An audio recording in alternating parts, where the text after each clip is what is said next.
The number of the week.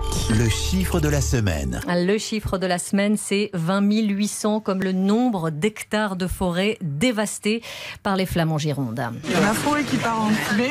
J'ai des amis qui sont à la rue. Non, ça va pas bien.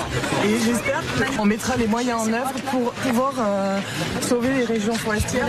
C'est déplorable. On pourrait ajouter 36 750. Ça a été le nombre d'évacués au plus fort autour des deux incendies de la Teste de Buch et de l'Andiras, deux sites sur lesquels s'est rendu Emmanuel Macron cette semaine. On a 12 Canadair aujourd'hui. En permanence, il y en a 10 à 11 qui sont utilisés. Est-ce qu'il faut en avoir davantage? La réponse est de manière à peu près sûre. Oui.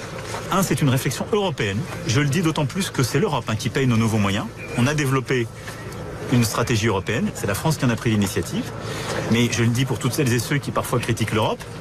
L'Europe paye 100% de nos moyens actuels. Donc l'Europe a du bon. Vous allez nous dire si dans vos pays, la question des moyens et de la prévention des incendies s'est posée. Je voudrais d'abord faire un tour de table parce que, au sens propre du terme, l'Europe s'est enflammée un peu partout ces derniers jours.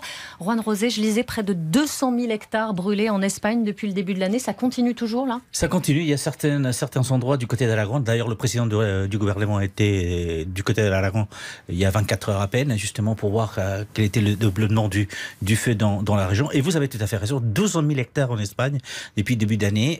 C'est la quantité brûlée la plus importante depuis une vingtaine d'années.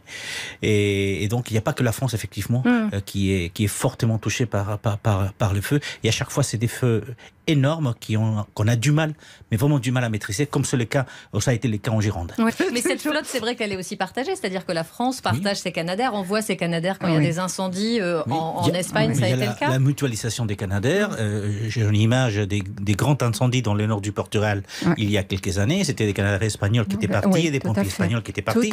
Mais la même chose, la France a envoyé des Canadair en Espagne, l'Espagne vers la France. Donc effectivement, il va falloir mutualiser beaucoup plus les Canadair. Mais il va falloir